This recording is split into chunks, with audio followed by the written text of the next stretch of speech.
that girl was such a big term. Like my podcast that had that in the title always did well, because I see that a lot as well with my content, is sometimes there's a certain term or a word that really resonates with people. It was interesting how you were like, let's change this maybe because that girl is great for virality and, you know, for getting that message out there, but maybe we can make some tweaks of our own. This woman puts in the work even when no one is watching, which kind of talks about, you know, a lot of the that girl trend is like filming it, putting on TikTok, which I do take reels and TikToks every day.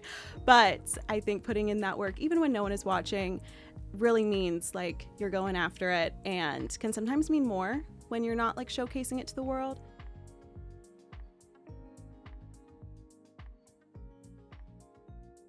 Hey Hannah, what's up? Welcome to 80/20. Hey Lily, thanks so much for having me back on the show and now in person. Yes, this is crazy. It's wild that we've been friends in the online space for as long as I can remember.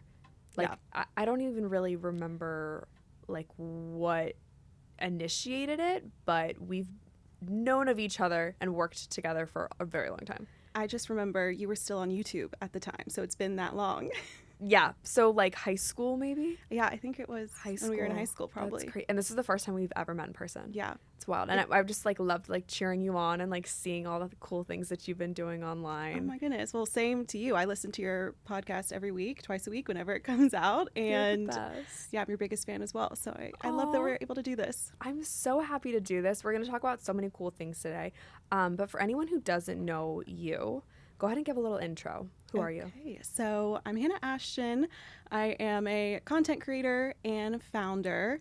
I got my start on YouTube very young. I was one of those young girls trying to act like a beauty guru when I was in middle school, and just fell in love with the act of content creation, connecting online with like-minded women, and grew my YouTube channel throughout high school. I kind of found my niche of the time management, productivity, like self-improvement type of content. I shared, you know, how I had an interest in entrepreneurship along with trying to be a good student and have a personal and social life, and that really resonated, and so that kind of took off and I found that niche. I took that with me into college, and college is where I studied entrepreneurship because I just knew that I had a love for businesses and women in business. And I went to Belmont University here in Nashville. And that's also when I started Dream Daily, which is my stationery brand. So we sell planners and journals that are aesthetic. We love the aesthetics, but also effective, and really help the user understand how to manage their time, their schedule, and grow personally as well. So it's a little bit about me. And then I graduated in 2022, so we're around the same age. And I have been doing content creation and running my business Dream Daily full time since then.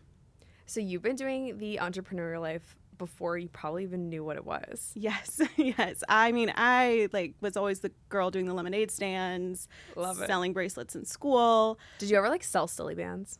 I didn't sell them, but I made bracelets, charm bracelets, and sold those. Love it. You were, as a little girl, like you just mentioned, entrepreneurial. Yeah. Did you always kind of have the bug? Yes, I think I did. When people talk about that, I really resonate with having that spirit.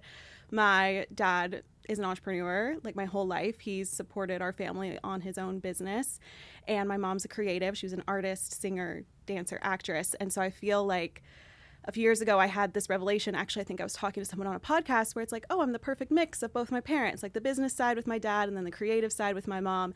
And so I grew up in a house that was very just encouraging in those lessons and always wanted me to try new things. And I think that also allowed me to start my YouTube channel at age 11. I'm really thankful my parents let me try it out.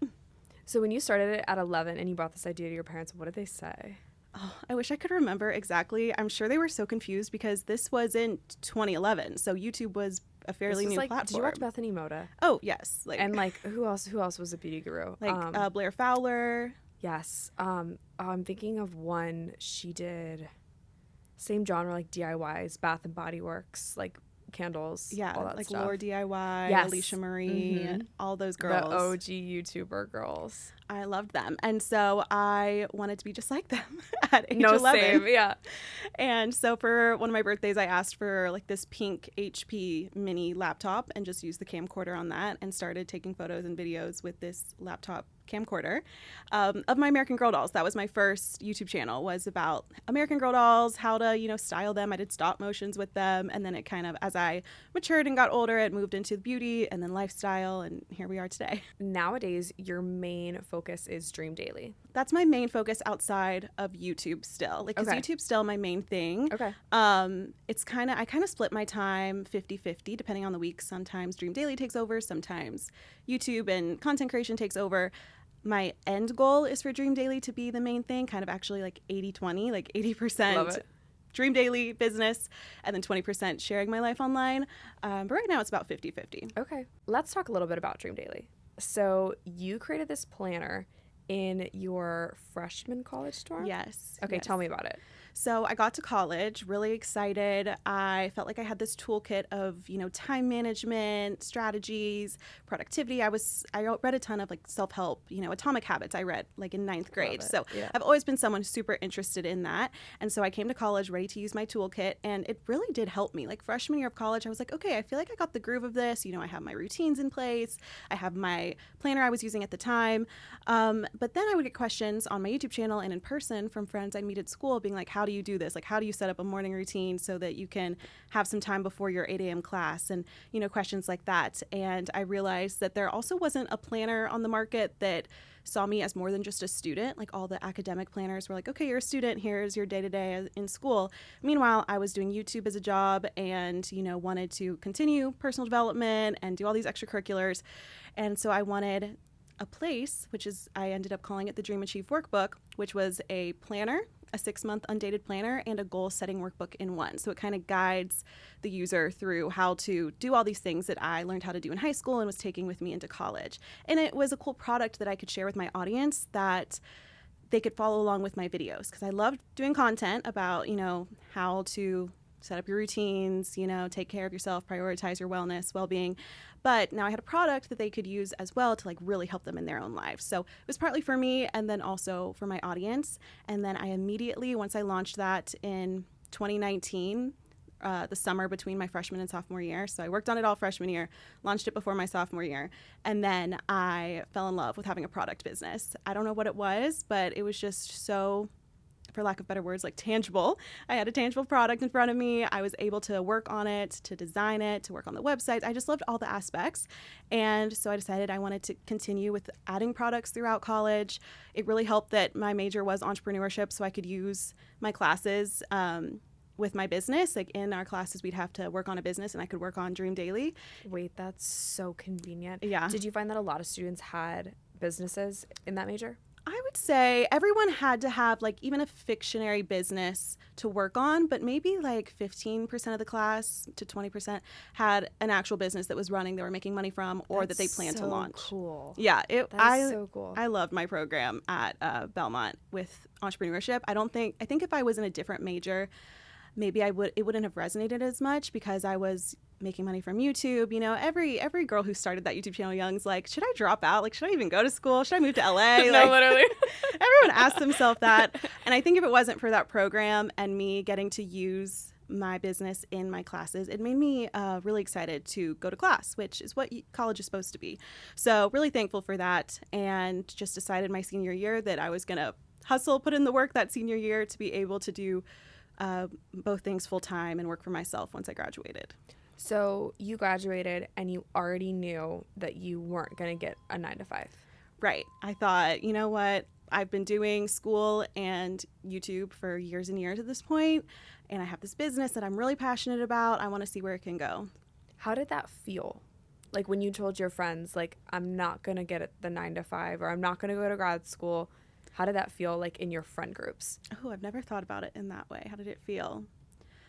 I think I felt really blessed, honestly, because the job market, it's tough when you're coming right out of school. And I saw a lot of friends struggle with that. And I was like, wow, okay, this is really great. Like I put in the work while I was in school to be able to have this for when I graduate. But then my feelings kind of shifted once I was actually out of school and my friends had moved away to different states, like across the country for their jobs. And I was working from home and living alone. And I just felt very alone. And I was like, what am I doing? Like, this is not real. How am I making money from this? It was kind of like surreal that I didn't have any structure, which I had always thrived in structure with, making my schedules and everything like that. And so I thought I was really well equipped for going into this full time once I graduated. And then that summer after graduation, I was like, oh my gosh, this is not good for my mental health. Like, I need to figure out what I'm doing here. So that kind of took me by surprise. Okay, I want to go deeper into that because I think that a lot of girls and guys our age, I mean, I obviously talk to my girlfriends more about this, but the lack of structure after graduation, because you're put in school as a kid and you're like, okay, school from 7 to 3 and then soccer practice or swim practice or whatever it is, and then your mom makes you dinner and then you go to bed, or you do your homework then you go to bed. Yeah. And that's kind of our life. And then even college, like, that's the structure, like, go to class, then work out, and then do your homework, and then go to the dining hall, and then go to bed. Like, exactly, that's the structure. So how did you cope with this complete freedom, like complete and utter freedom? Yeah, because I was like, oh, I'm so good at time management, but I was so good at that within a structure, plugging in, oh, I can add in an hour of work in the morning and then at lunch I'll do this. And so, yeah, when I had a completely open schedule, no one telling me when to get up in the morning, no one telling me what I need to do each day. And then, oh, I have all these bills, like I'm fully reliable on myself now as well. Like, this is crazy. I freaked out for a bit and then I was like, no, Hannah, this is, you can do this. And it took about a year to figure out kind of some habits and systems that actually work for me.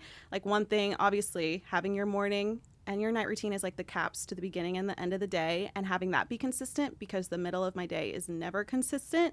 So having that consistency with my routines was a huge one.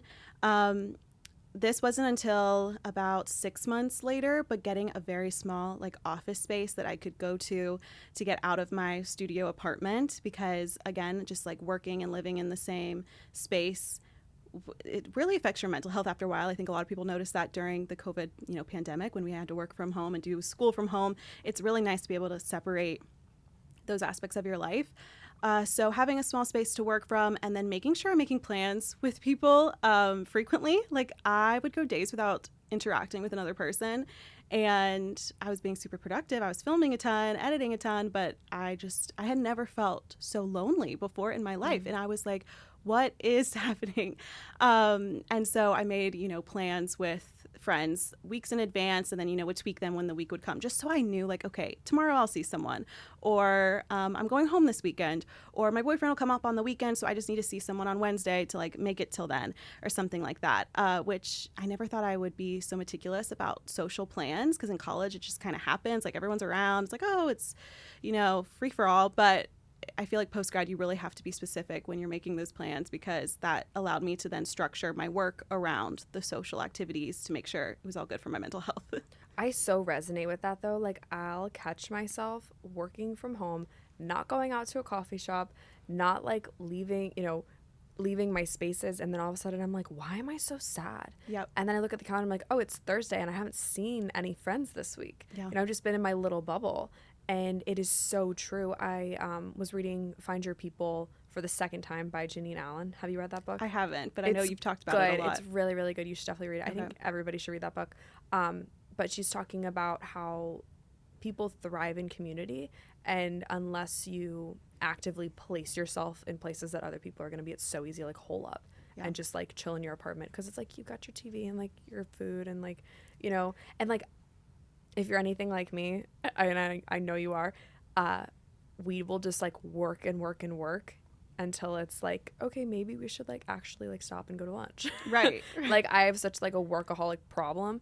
And so I'll literally choose like working over spending time with a friend. So it's important to have like standing dates with friends, I feel like. Exactly. Yeah. Put it into your calendar.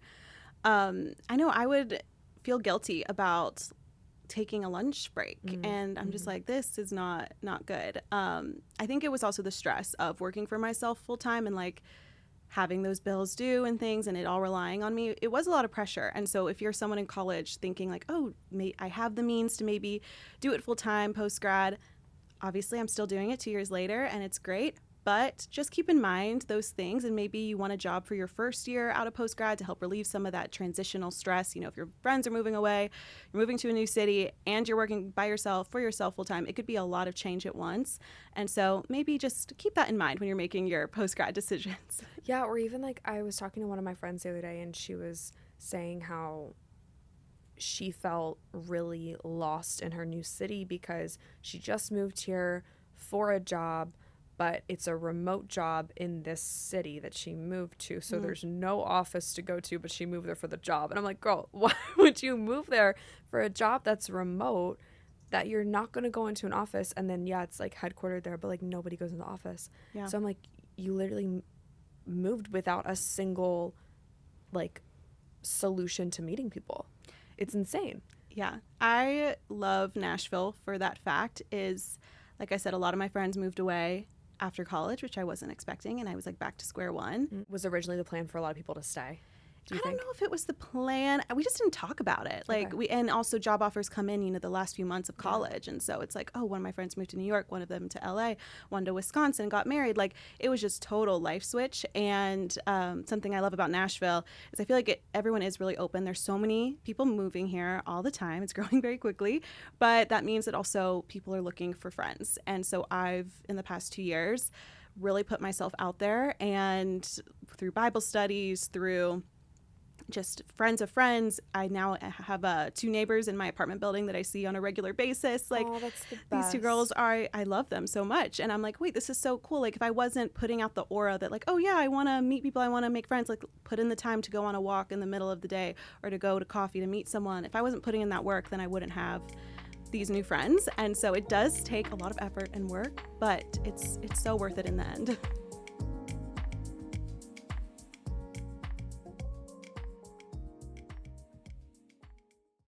I agree that it's so worth it because I personally have found the best like mental states that I've ever been in are when I'm surrounded by really good people.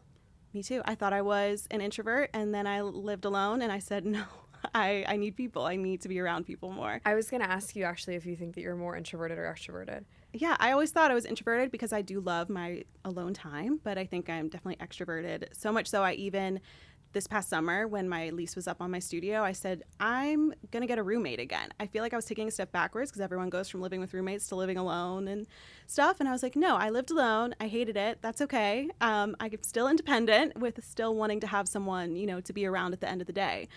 So that was like another step that I took for having that social interaction. And, you save money on rent. So it's great. I almost think that like the whole living alone thing, like it feels like a good next step, but I think it's kind of a scam. I thought that I wanted to live alone for a while, and then I, moved in with my sister, and now I'm like, how am I ever gonna live without you? You know, how am I gonna not have you down the hall? I love that you have a sister you can live with. I wish I had a sister. We That'd make it have easier. like I'm so grateful for my sisters. They're just like my built-in best friends. Like I don't know. You have a brother, right? Mm-hmm. Okay. How far apart are you guys? We're 3 years, and we are like best friends as well. That's good. We're super close, but he lives in Knoxville with the rest of my family, Okay. and I would love for him to move to Nashville, but I don't think he will.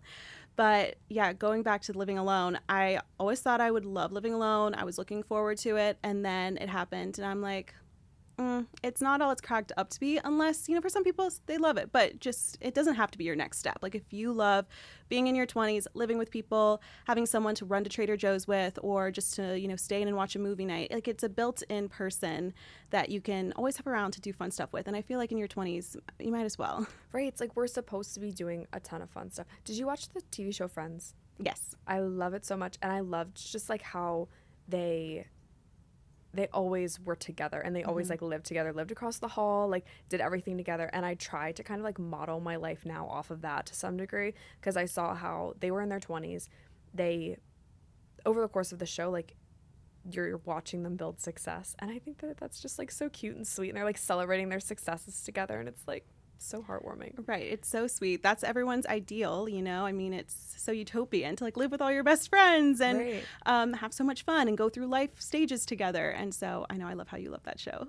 It's the best. It's my fave. I want to talk a little bit about goal setting and organization, a little bit of journaling. And as we sat down, you told me that you have a little bit of this woman goal setting strategies that you want to share. Yes. You came prepared, and I love that. So I love this series that you started in January. You've been doing about, that girl versus this woman. And I really resonate with also the fact how you were like, that girl was such a big term. Like my podcast that had that in the title always did well, because I see that a lot as well with my content, is sometimes there's a certain term or a word that really resonates with people. This was years ago, but it was girl boss for a while. Like one of my most viral videos had the like how to have a successful girl boss routine. I did that in high school.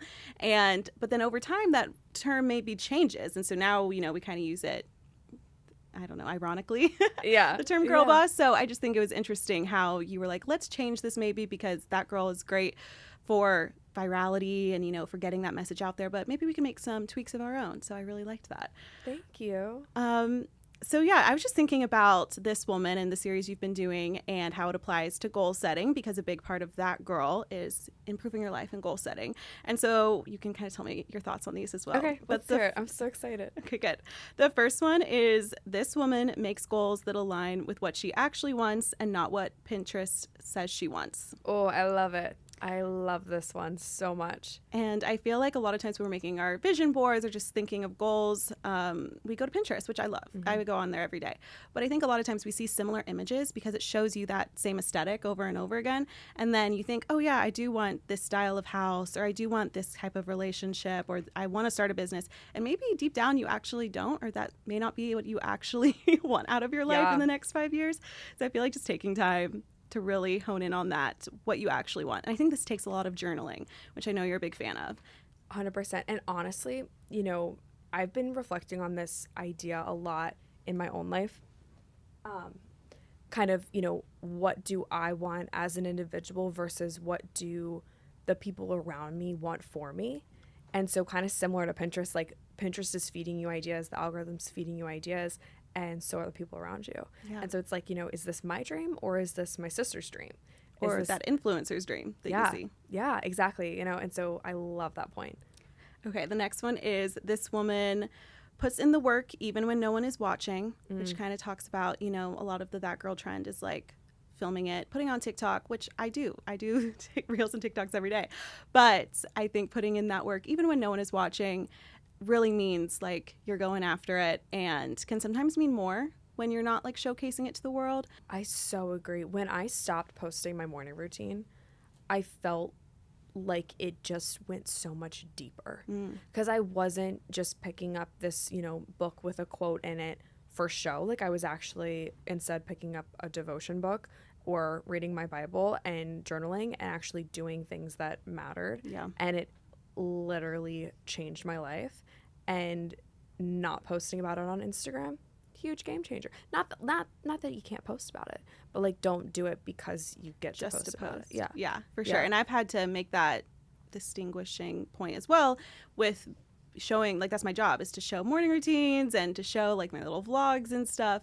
But I don't do that every day. I do it maybe one day out of the week, maybe every other week. And so yeah, those days when I'm completely disconnected from my phone, I feel like they can just go so much deeper. Do you ever like film like a morning routine but like later in the day? I used to. Oh yes, like in YouTube Prime in the days. Prime YouTube days where it's like me getting out of bed, I'm like, it's actually 5 p.m. Oh yeah, like you had to do it in the middle of the day when the lighting was the best, had makeup on, getting out of bed. Yeah, now I 6 a.m. pick up the vlog camera and show my face. Yeah, so. But I feel like that like raw vulnerability though is what people want now, and we don't really want like the curated stuff. I do think though, like, I mean, sometimes for me, if it's like a reel and I gotta like go back and film a part, and I'm like, oh, like the lighting will be better in the afternoon, like I'll just do that. So it's it's all for show. Yeah, it's all for social. If I didn't have a platform, I probably would have deleted all social by now, to be honest. I would definitely not post as much. I try to really have a separate like personal life than my online life, and I think that is something I actually have done well over the years, because I've been online for most of my life, like half of my life so far. I always put in these boundaries of like, I don't show my relationship with my boyfriend. Which I think is huge. Yeah.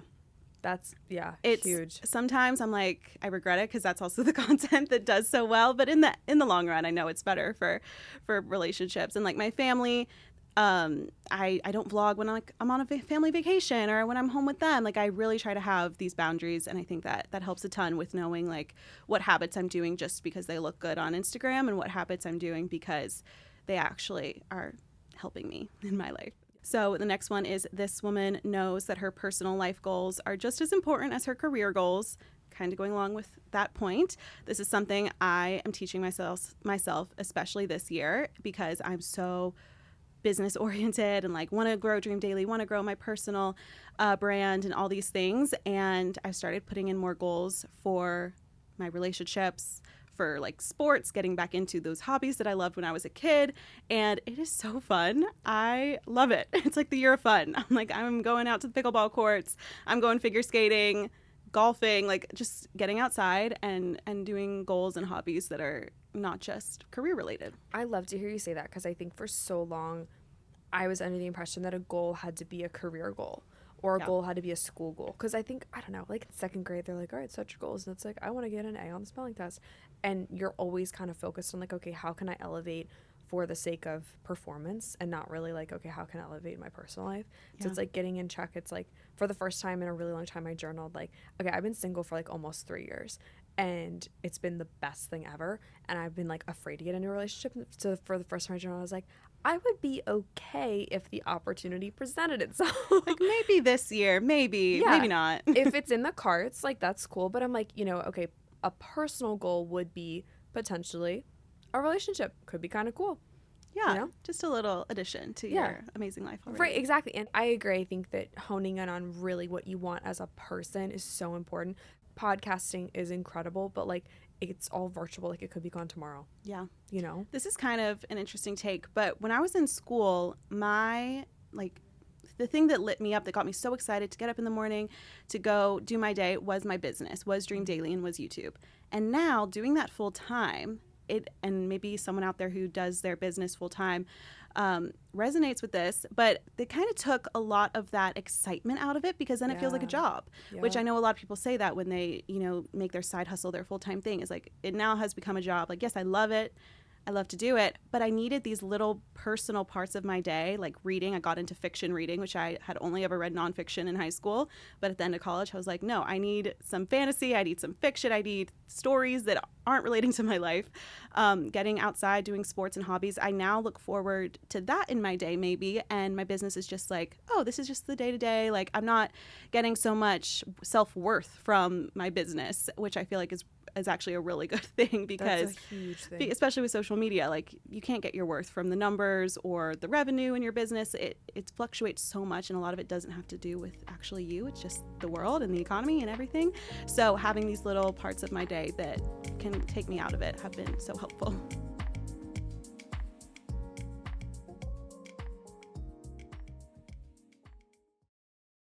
I used to attach so much worth to the follower count or the analytics, or like if a podcast episode didn't do as well as I'd hoped it would do, it was so like, it just hurt my feelings, like straight up just hurt my feelings. But now I've come to terms with the fact that like, this is so separate from me. It's like being able to differentiate, like, this is me as a person, and then this is my business, and I am not my business. Exactly. That took me so long to learn. I'm still learning it. It's hard. It's so hard. Especially because you pour so much like love and energy into this. It's so hard. Because even though I just said it's like a job now, it's still more than a job. It's my personal brand. It's all the countless hours and all the dollars I spent into Dream Daily. Like, it's a lot, and you have a lot invested in it, but so it does hurt when something maybe doesn't work out. But yeah, you have to also be able to take yourself out of the equation and be like, you know what, at the end of the day, I am still myself, even if everything else went away. And my dad told me that really early on, actually, when I was starting with YouTube and like gaining a following. He's like, you need to always just make sure that if everything went away, if YouTube shut down, you weren't making any money from it, you had 0 people following you, that you would still be okay. Like, that you would not feel like a total failure, that you would still have, your personality and your worth. And since, as a Christian, which I know you start talking about your faith and everything on there, a lot of that also comes from God and finding your worth in God. And that's just something that I'm constantly working on. Yeah. And then this last one kind of goes along with my faith journey as well. And it says, this woman knows that God put these dreams in her heart for a reason. Also growing up, I went to like a Christian school, and I had this love for YouTube and social media, which, I'll be honest, I was like, is this something that God wants? Like, am I supposed to be a missionary? I was like 10 years old, and I was like, what? You're having these like life plan thoughts, like what is happening? Right. I'm like, a 10-year-old. I'm like, is YouTube from God? And then I think at the end of the day, I would always tell myself, you know, God puts these dreams in your heart for a reason, this passion that you have. We are all so different in our faith walks and our faith journeys. There's so many different jobs out there, and God can use you in any job. And so that's kind of always what I realized is if there's like this ache in your heart to do something and it's still there, even years could pass by, if it's still there, then you know that it's something you're supposed to do, and you just got to try it. Has there been something in your life that you're feeling called to do that you just haven't done yet because you're like, I don't know. I don't want you to like make an announcement. Yeah. But like, do you have like the itch or like feeling called to like move in any sort of different direction, like thinking ahead in maybe the this woman mindset? Oh, that's tough because I feel like for the first time in my life, I don't have that because for Ooh, so long it was to work for myself, like do Dream Daily, start this stationery brand that helps young women, you know, who were like myself in high school, like driven and want to do all this amazing stuff with their life, have all these goals and dreams, and teach them like how to actually make that happen. And so for so long it was to start that, and then I started that, and now that I'm doing it, I'm kind of looking for that next thing, you know. It's also the entrepreneur in me. I'm like, what's next? No, literally, yeah. But I am kind of at a standstill, and maybe that's what I need to pray over, actually, is kind of what is the next step, like where do you want me to go, God, and what are you looking for me to pursue next, whether that's continuing what I'm doing and just growing it, maybe it's something totally different, I don't know, but that's kind of the fun of it too. I love it. And that it, like you said, it is the fun of it because you just don't know, and you kind of just have to like see what doors open and just see where it takes you. What about you? Is there anything for you? Honestly, I'm so in between two places, I feel like, because I'm in a spot where I feel like the podcast is like just getting started, but I've also been at this for like 4 years, and so I understand. I'm like, I know you put in the work for years. We've had like relatively like same timelines, and so I'm like, okay, I've been doing this for 4 years, but I feel like I'm just getting started. But I've also been doing this for 4 years, so like, when do I stop? You know, but I don't think I should stop anytime soon because I think I'm just getting started. But then at the same time, I'm like, I don't know. But yeah, I don't know. I think like elevating the podcast, this series, the response on the series has been insane. Like, so I've never seen a more positive response ever. And it's because I think for the first time, I'm not really talking about myself. So I think that's pretty cool. You know, I think like that's which is cool. Groundbreaking for a podcast. Right. Yeah. And I think too, like, you know, I have stories intertwined in my episodes, but it's not necessarily about me, which I think is really exciting. So I think the podcast is really just kind of like revving up to something bigger and better. And I don't know what that is. I've had on my heart, though, to do more of like community-based things, but I don't want to have to like charge people. Maybe we can like talk business ideas. I don't want to charge people to like be a part of a community. Like I had this idea to do like a mentorship, but then I'm like, hey, what am I mentoring people on? Because like I have a health coach certification and people wanted me to bring back health coaching, and I was like, okay, so like maybe I'll do like an in the 20, you know, spin off of 80/20 in the 20 mentorship and do like healthy habit coaching. But then I'm thinking too, like, you know, if you really want to do a healthy habit, like you have to really start with yourself and like commit to it and be disciplined. And then, you know, I don't know, there's like nothing that I could like sit behind a screen and tell someone like, you should do your healthy habits. Yeah. You know? I know. Yeah, that's tough. Okay, I'm going to think on this for you. Thank you. Yeah. I love thinking actually about new business ideas or like ways to bring in social and personal branding into something tangible, or it doesn't even have to be a product, but like a service or coaching program. Okay. Like, and I don't know what it looks like. I don't want to sell a product because I did Merch once and I hated it, which is when I see you like have like your cute boxes and like your tape and stuff. I'm like, she's absolutely killing it with her packaging and her shipping and all of her stuff. Your website's incredible, by the way. Gosh. Did you do that yourself? Yes, and I was like, do I need to upgrade it in the next few months? Because I showed it to some people last night because they're like, oh, like, who are you interviewing? Do I know anybody? I'm like, do you know Hannah? And I'm like, look, these are her products. And they're like, wait, this website's so good. Oh my gosh. This was like a group of people. This was a group of people. This was a group of dudes, by the way. Okay. This was a group of guys. No, like I needed to hear that because I was about to drop a couple $100 on a new website. No, it's so good. I mean, maybe like if you have like one or two things that you want to tweak or like copy that needs updating, like that's fine. But it looks so good. Okay, Don't waste your money. Okay. Yeah, I need to it hear looks that. really good. Thank you. Yeah. Well, I mean, with everything you do, like every new idea, Dream Daily, it's all just figuring it out as you go. Like that's what I tell people when they're starting a business. I'm like, entrepreneurship, owning a business, it's just a series of problem solving. It's just one problem pops up after the other, and you have to figure out what to do next, how to move forward. It's a lot of Googling. I started the business without taking any entrepreneurship classes. I literally just Googled like how to find a paper manufacturer, how to start a Shopify, like did all that when I was in school. So it's so doable now. The internet makes it so easy to kind of take whatever ideas you have, which I just love that. But yeah, so thank you. That means a lot because it is a DIY site. It looks so good. I mean, we were like talking like, wow, I wonder like who she paid to do this. Oh my gosh. Yeah. So speaking of your website, talk to some of the products that Dream Daily has been launching and selling lately. Yeah, so we only have a few products because I try to be very intentional. Like I said, it's just me, so I'm also, being intentional with what products come out. I talk about with my customers what they want, what colors they want next, what pages they loved, which pages maybe they didn't love, and we tweak them with every iteration of each product. So the first product is the one I launched when I was in college that I mentioned at the beginning, the Dream Achieve workbook, which we have a student version and a post-grad version because I feel like a lot of planners aren't targeted to post-grad, which again, I struggled a lot those first few months of post-grad, and so I wanted to tailor it to that niche as well. And so that's a 6-month undated planner and goal setting workbook in one. It has pretty much everything. Like if you're like starting from ground zero and you're like, Hannah, Lily, how do I get my life together? Like the workbook is for you. For anyone who needs coaching on healthy habits, get a workbook. It has how to achieve habits in there. It has a habit tracker every month. It has a budget tracker every month, content calendar. It has everything you need. And then the journal was the next big product launch, the Dreamer Journal. So it's mainly a blank lined journal that you can use however you see fit. But it does have a few pages at the beginning that help get you started with journaling. It gives you some like 2 pages of prompts that you can pick and choose from for when maybe you're having writer's block one day or you're just getting started and you're like, I don't know what to write about every morning in my journal. You can start there.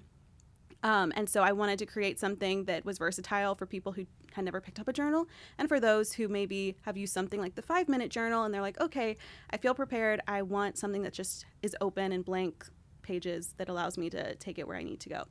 And then the newest planner is the Daily Planner. This launched in November of 2023, and this is a way to simplify your schedule. So I wanted something that for me now, like I feel like I've moved past the workbook where I don't need, all of those pages to teach me how to put in my routines. I kind of just wanted a place where I could plan my whole day on one page. So that's what the Daily Planner does. It has your habits, your priorities, your to-do list, your gratitude, intention, time blocking, all on one page. And that's also 6 months long and undated. So you can pick it up whenever and start it whenever. And you're also not wasting paper if you don't use a planner on the weekends or you even skip a month of using a planner. You're not wasting that paper. You can jump right back into it. So those are the 3 main products. Then we have a few little accessories and things. And I want to do some merch and stuff down the line. That's been a big, maybe something I need to talk to you about is the clothing side. Oh my gosh, merch, I did not like it. Okay. I did not like it. Don't talk to me about merch because Okay, I'm we not won't the person to talk go about to. I'm not the person to go to. I could give you all the things not to do. Okay. That helps. That's even more helpful. Yeah, I could give you the not to do list, but I can't give you any good recs. Okay. So for people who want to check out Dream Daily, where can they find your products? Yeah, so the website is shopdreamdaily.com. Check it out for yourself. Let me know if you have any tweaks. You can let me know. The website looks good. Everyone tell Hannah that the website looks good. Thanks. And then the socials are also Shop Dream Daily on TikTok and Instagram. My personal stuff is Hannah Ashton, so that's my YouTube channel. TikTok and Instagram is Miss Hannah Ashton, and that's where people can find me. My DMs are always open, emails on there. You can reach out to me however. Yeah. Love it. Before we go, we're going to do a couple hot seat rapid fire questions. Okay. So don't think too hard about these. Okay. I'll try. Okay. Favorite song on repeat right now? Oh, you start out with such a hard one.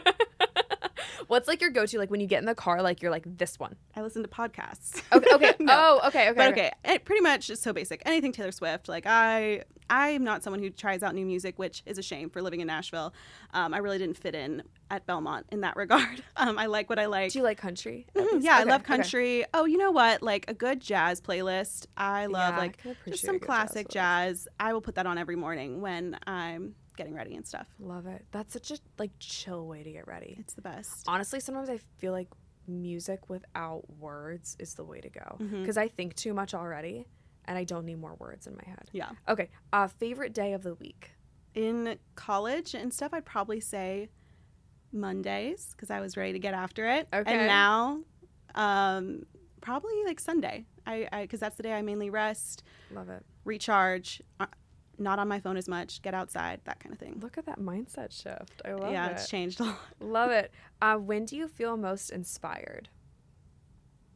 I think when I'm doing an event, so taking like business and community into one, kind of talking about how I would always feel really lonely in business. But when I put on an event, like an influencer event or a blogger event or just something for like customers or community, it is the most blissful feeling. It's so amazing. It's a lot of stress to set up, but then once I'm at the event and I'm meeting customers in real life or people who follow me online in real life, like it is just the most inspiring thing. And it reminds me why I do what I do every day. And I just can't wait for the next event that I can do to feel that again. Love it. What is the most worn item in your closet? Honestly, I've had this leather jacket for a year and So I wear cute. it all the times from Zara and took it to Europe and it was the biggest jacket I had in April and it was actually freezing and so it got a lot of wear in Europe. Love it. Super cute. Last movie that made you cry? I'll say a show. Does Sure. that work? Yeah, that Okay, works. so my family, we've been watching The Gilded Age on Okay. HBO Max. I love TV shows, I love movies, I love books. Like that is how I disconnect at night. Is I spend a lot of time with that, and I pretty much cry at any show. But Aw. that one's been a cute one. What's your go-to coffee shop here in Nashville? I'm gonna give a shout out to one that is not very trendy. It's not very on the map, and it's called the Loading Dock. And it is just a really good vibe. They have lots of plants. The baristas are always super, super nice. Nashville has a plethora of coffee shops, and they're all amazing. And I can never get to all of the new ones or all of them. It's just so fun to try them out. But I'll give the Loading Dock a shout out if you're in town. Check it out. Loading Dock. Have to check it out. My last question, I ask this to all of my guests. The average age of my listener is 22. So if you could go back and tell your 22-year-old self one piece of advice, what would you tell her? I'm 24 now, so I still feel like I'm 22, but I would say just to take it one day at a time and keep putting in the work. Kind of going back to what we talked about, you've been doing podcasting for 4 years. I've been doing YouTube for, 12, 13 years. And you just have to keep showing up every day. And it may not seem like you're getting really far, and that's tough when we live in an age where everything seems like it's an easy overnight success. Social media definitely can do that to you, but you just have to put in the daily work. Wake up a little bit earlier to work on that goal, do it before you go to bed, make some time on your weekends if it means a lot to you, and just keep going, take it day by day. Love it. That's such good advice. Thank you, Hannah, so much for joining me on the show today. Such a pleasure to have you. Such an awesome time to actually meet you in person. I know, it's kind of crazy. I Yeah. can't believe this is the first time I we met know. in person. Wild. It's been so fun. Thank you So so fun. much for having me. I've been looking forward to this. Absolutely. You're welcome back anytime. I'll have all of Hannah's socials linked in the show notes. Be sure to check out Dream Daily. That is all I have for you guys today. I hope that you have a great rest of your day, and I will talk to you next week. See ya. Bye.